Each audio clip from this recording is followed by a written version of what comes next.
Olá pessoal, tudo bem? Aqui é a Patrícia, esse é o Because I Read, nosso canal de bate-papo literário, sejam todos muito bem-vindos.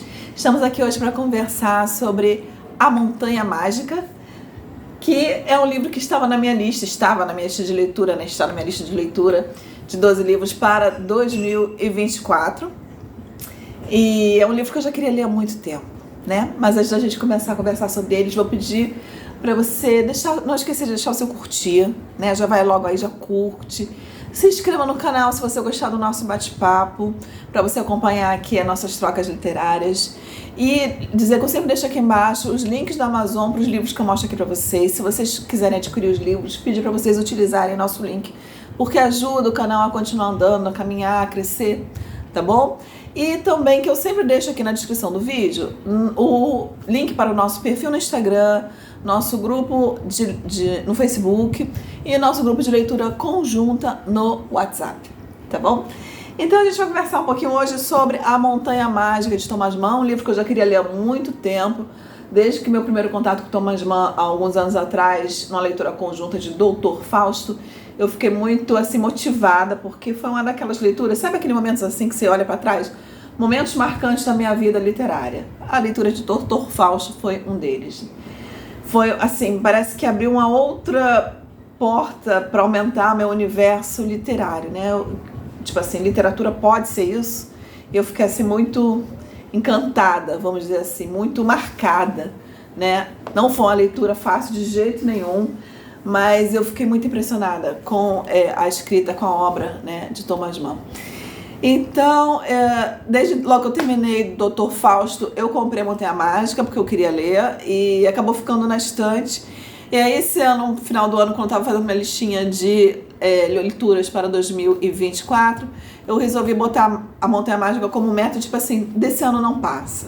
Porque eu via tanta gente, ouço tanta gente falar desse livro, falar muito bem desse livro, então eu resolvi esse ano, ela vai acontecer. Aqui no nosso canal no YouTube a gente não tem nenhuma resenha sobre do Thomas Mann, então vou deixar linkado aqui embaixo. Acho que a gente tem no nosso perfil do Instagram a resenha escrita, né, de Doutor Fausto, eu acho que também de O Eleito, também do Thomas Mann. Eu vou deixar linkado aqui embaixo, caso vocês queiram dar uma olhadinha nas resenhas escritas desses dois livros. E aí eu fui ler esse livro aqui, né, gente? Como eu ouvi muita gente falar, não, aquele livro que você não consegue parar de ler. Eu li esse calhamaço, gente. Não consegue parar de ler, né? É complicado. Mas aí, lá vamos nós, né? Eu falei assim, nossa, expectativa, né? Leitura assim. Aí não era bem isso. A leitura não é essa leitura assim que não dá pra parar de ler. Muito pelo contrário, né? Mas a gente já vai chegar lá. Vamos falar um pouquinho aqui do autor, já que eu nunca falei do Thomas Mann aqui com vocês. Vamos falar um pouquinho do Thomas Mann. Ele é um autor alemão, era um autor alemão, né? Infelizmente já faleceu em 1955.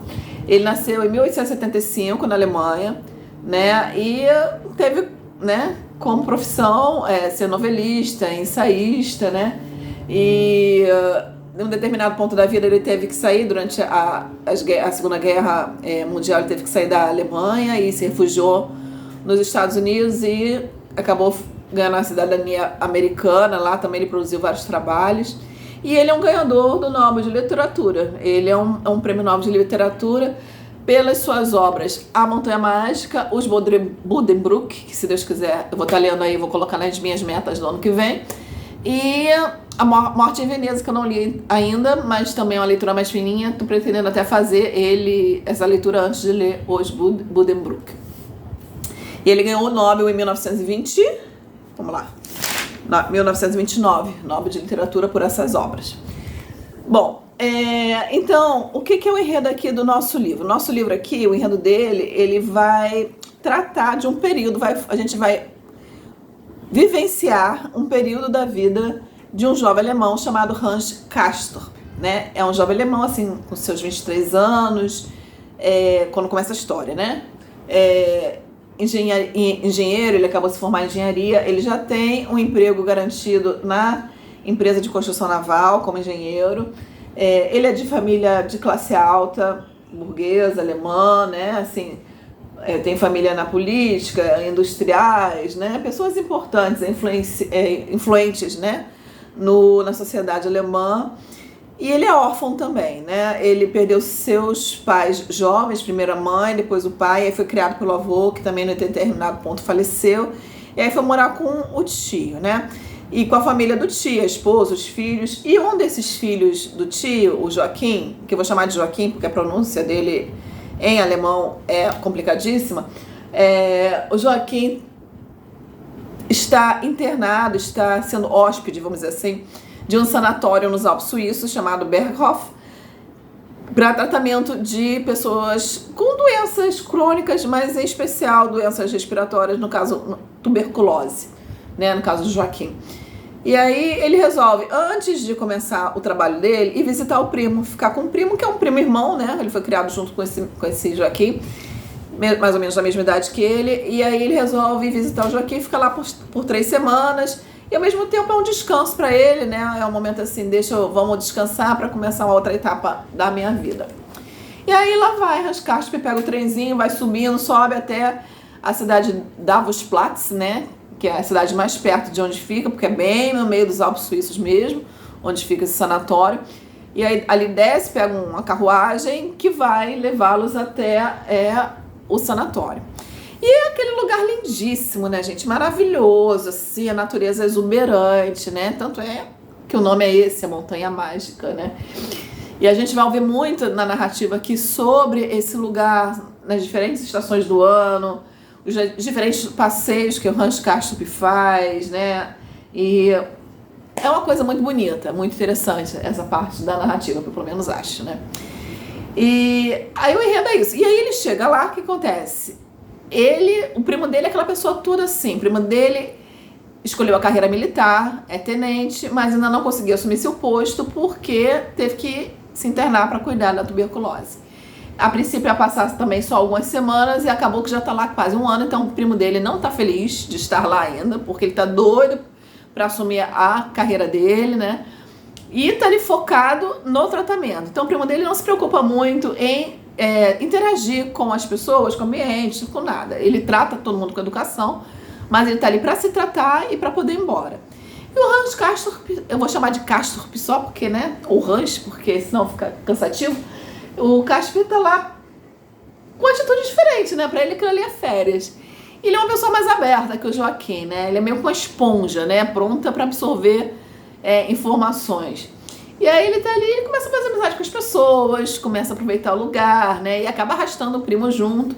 Só que acontece, na estada dele lá, ele começa a ter febre, suores frios, começa a se sentir fraco. E até tem um momento que ele faz uma caminhada mais puxada, que ele começa a ter um sangramento pelo nariz. E aí a coisa só vai evoluindo, que aí quando chega perto do dia dele ir embora, ele resolve fazer uma consulta com o médico de lá, e o médico fala, não, você tá com tuberculose também, você não é um caso grave, mas você vai ter que ficar aqui um tempinho para você poder tratar essa tuberculose. E ele não fica nem triste já, gente, ele gosta dessa ideia de ficar ali. Porque ele sente que ainda tem muita coisa daquele lugar, das pessoas ali, que ele quer aprender e absorver. E a história vai girar em torno disso, porque o Hans Castorp vai transformar essa estrada dele, que seria de 3 semanas, em 7 anos. E não é spoiler, porque isso aí tá na sinopse do livro, né? Todo mundo sabe que a história gira em torno disso, de uma visita que se torna uma estadia praticamente de vida, né? Naquele sanatório, ele passa os 20 anos dele dentro ali do sanatório, né? E das pessoas que a gente vai viver junto com ele aqui nessa história, né? Esse momento dele, a experiência que ele tem, a interação dele com a natureza do lugar, com as diferentes estações do ano, com a geografia do lugar, o clima do lugar, tudo em relação ao lugar. A gente vai viver aqui a interação dele com as pessoas, e aqui a gente vai ter, eu vou chamar de protagonistas secundários, apesar de saber que essa expressão está errada, né? Não existe mais assim, 5 ou 6 pessoas que vão fazer parte do ciclo de relacionamento do Hans Castorp, que vão trazer muita informação para dentro da história, né? Que vai ser aqui aonde a história vai girar em relação ao fluxo de ação. E a gente vai acompanhar essa interação dele com essas pessoas. E a gente vai acompanhar a interação dele com o tempo também que ele vai passar ali. Porque ele nunca sabe quando ele vai embora e chega uma hora que ele resolve que ele não quer mais saber do tempo, né? Então, essa dinâmica dele em relação ao tempo é uma coisa muito interessante de a gente ver aqui na narrativa. Então, a narrativa é isso, gente.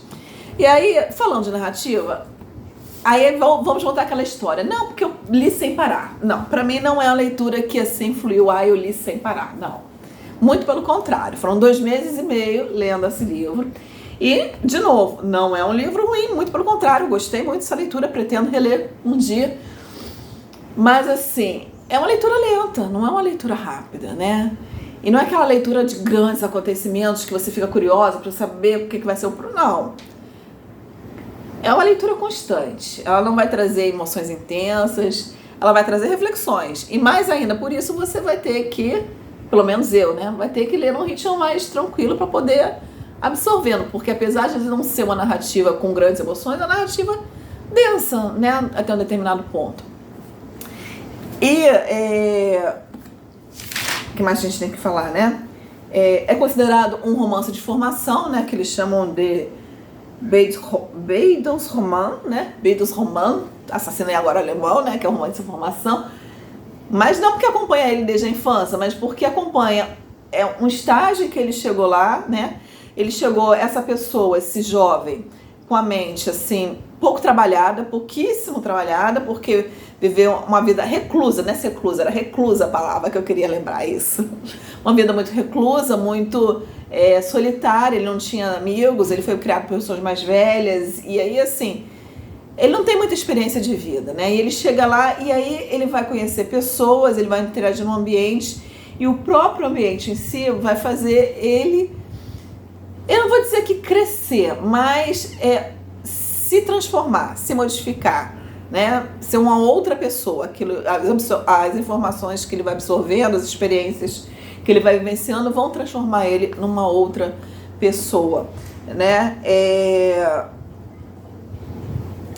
E aí, o que acontece também, quando eu falo assim, é um romance de formação e ele não vai crescer, ele vai se transformar. Por quê? Eu andei lendo isso e eu concordo, né? Depois que eu li o livro, eu fui ver o que as pessoas falam no livro, que o Thomas Mann quis fazer meio que uma paródia aqui com essa história de romance de formação que estava muito em voga. Porque assim, no romance de formação, normalmente é aquele protagonista, aquele personagem que ele tá cru em determinado ponto, em determinado aspecto da sua pessoa ou em vários aspectos, e vai ter influência de situações das pessoas que vão trazer lições para ele, que vai fazer ele aprender, que vai fazer ele crescer, e vai ter uma moral da história aí, ele vai ser uma pessoa, né, melhor. Normalmente é dessa forma que evolui o romance de formação. Já que não, assim, as pessoas que vão influenciar o Hans Castorp aqui não são absolutamente pessoas que você vai falar assim, nossa, essa pessoa tá certa, esse conceito é importante, ele aprender. Não. Tem personagens aqui que entram que eu falo assim, tem hora que eu falei, meu Deus do céu, né? Besteira é essa que ele tá falando, para não falar outra palavra aqui, eu tô procurando uma palavra melhor, mas não acho.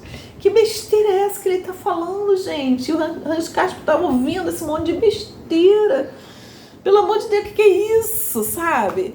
Então, assim, as influências que o Hans Castorp vai sofrer aqui nem sempre são influências positivas, né? Ou influências que você, enquanto leitor, vai bater com a tua opinião, com a tua experiência de vida. E não necessariamente estão fazendo o Hans Castorp uma pessoa melhor, né?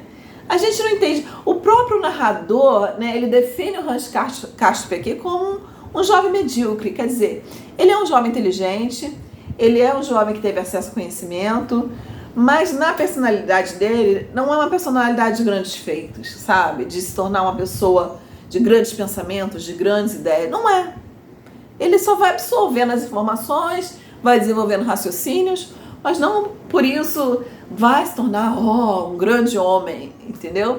Então, ele fez meio que uma brincadeira com essa história de romance, de formação, né?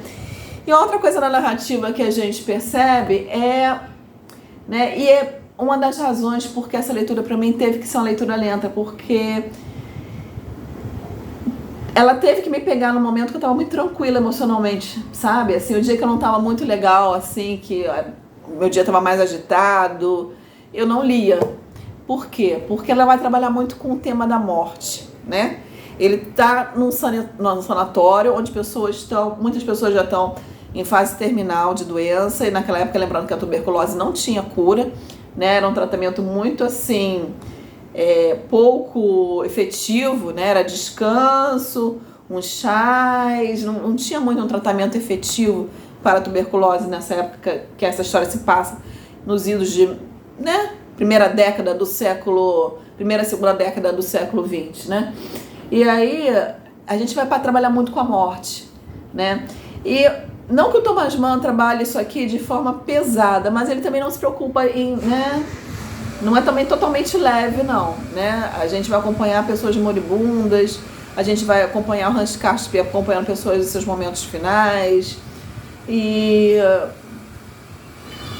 traz reflexões para ele sobre isso também, né? Então, ao longo todo da história, a gente vai estar com essa ideia da morte fazendo parte da vida, vamos dizer assim.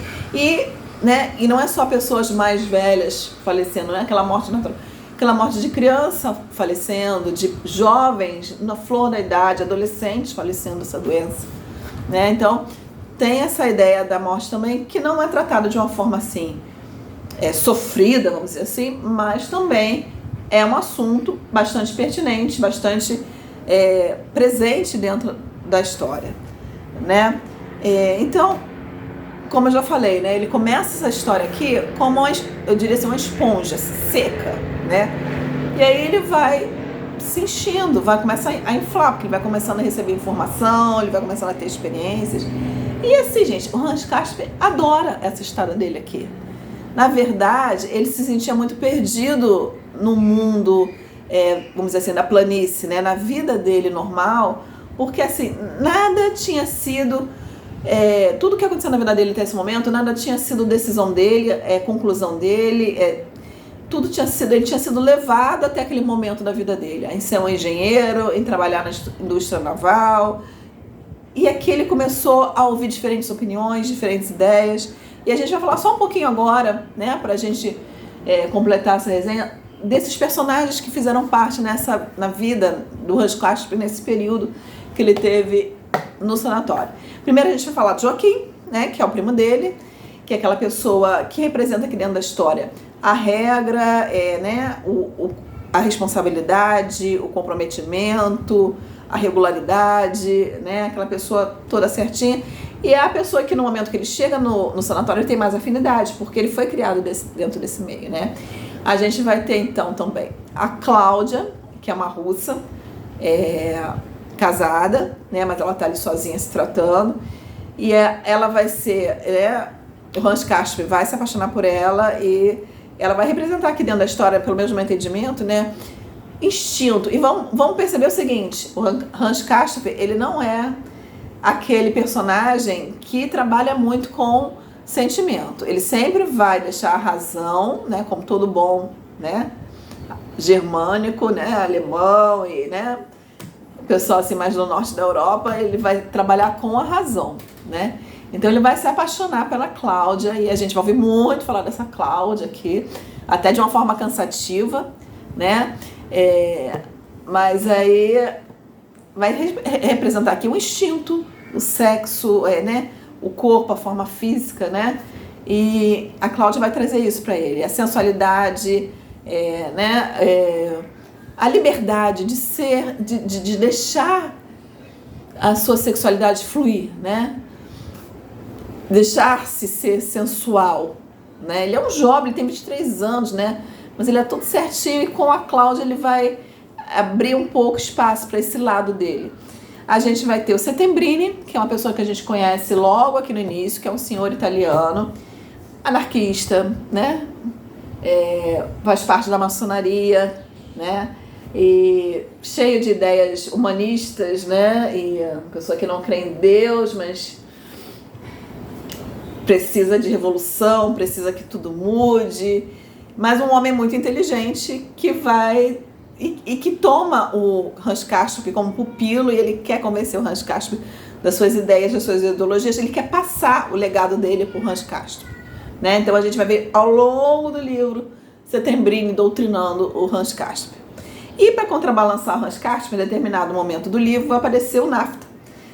O Nafta também, que é uma pessoa já, assim, um homem maduro, ex-judeu, convertido ao catolicismo, e ele decide desde jovem a fazer parte da companhia jesuíta, só que ele não pode, né, assumir sua função ali dentro da companhia jesuíta por causa da tuberculose.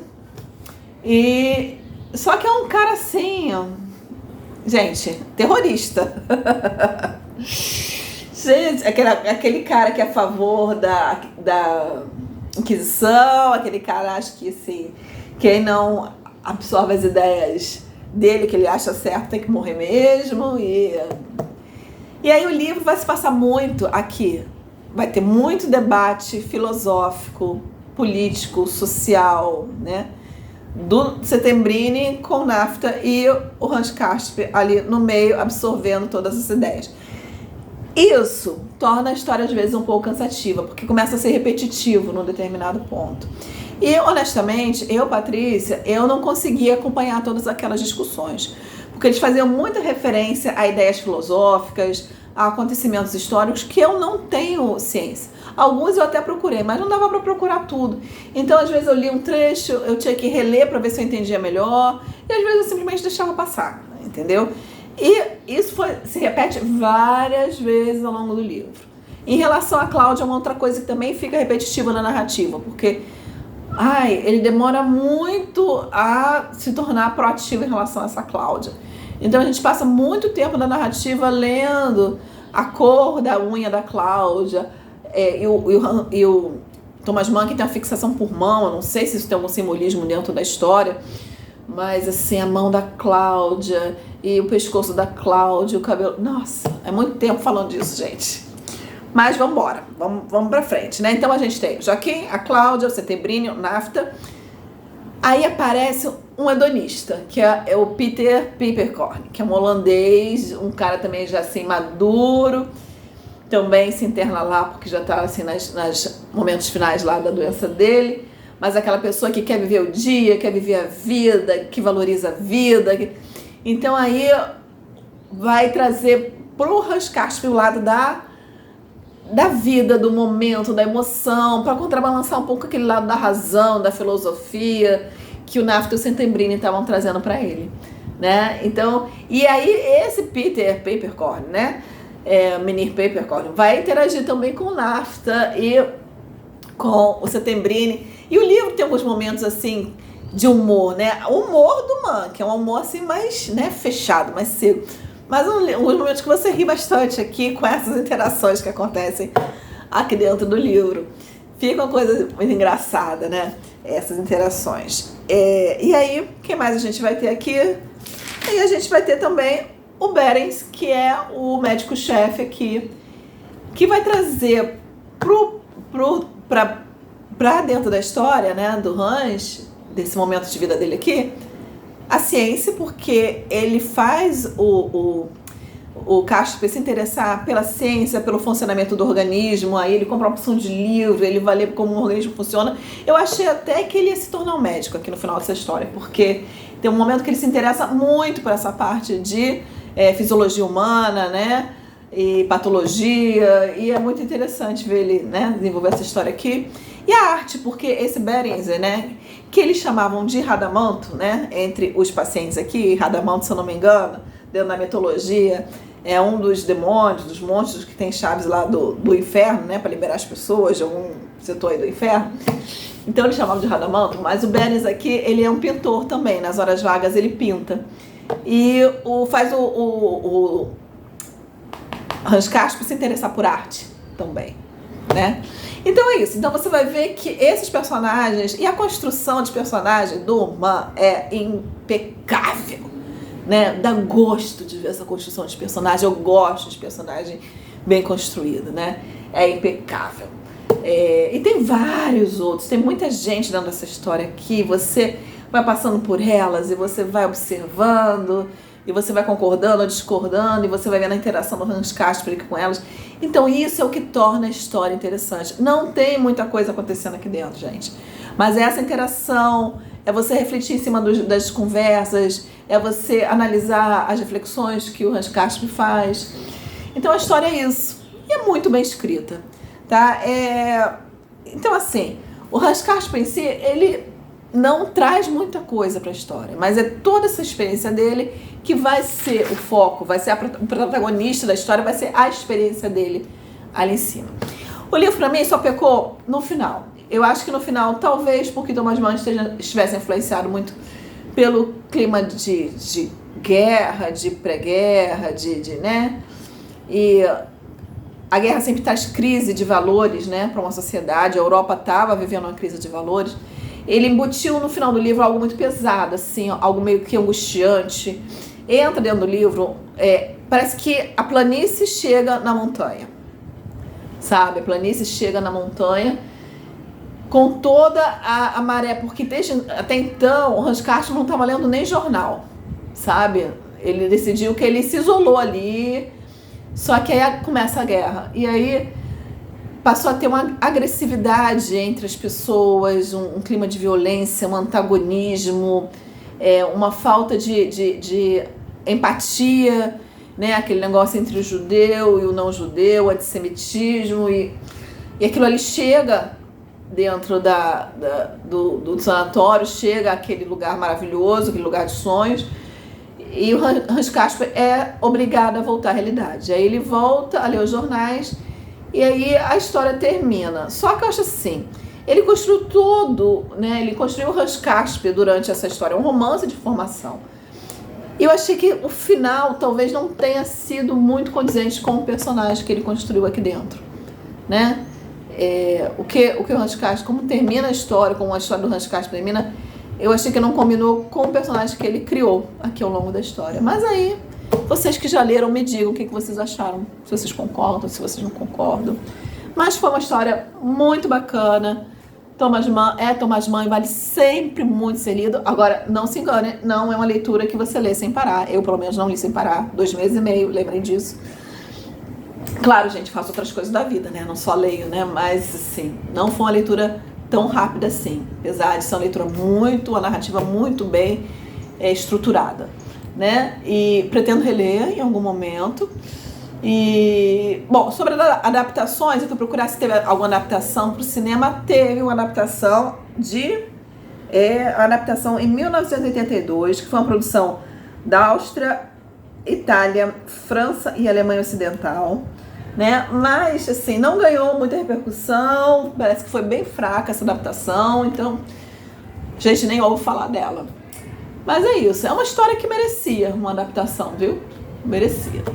Mas é isso, gente. Gostei muito dessa leitura. Os próximos livros que eu estarei lendo, que eu já estou lendo, né, da minha listinha de 12 livros, eu estou atrasada nessa lista, mas até agora, para a insanidade que eu me propus, acho que eu estou indo bem.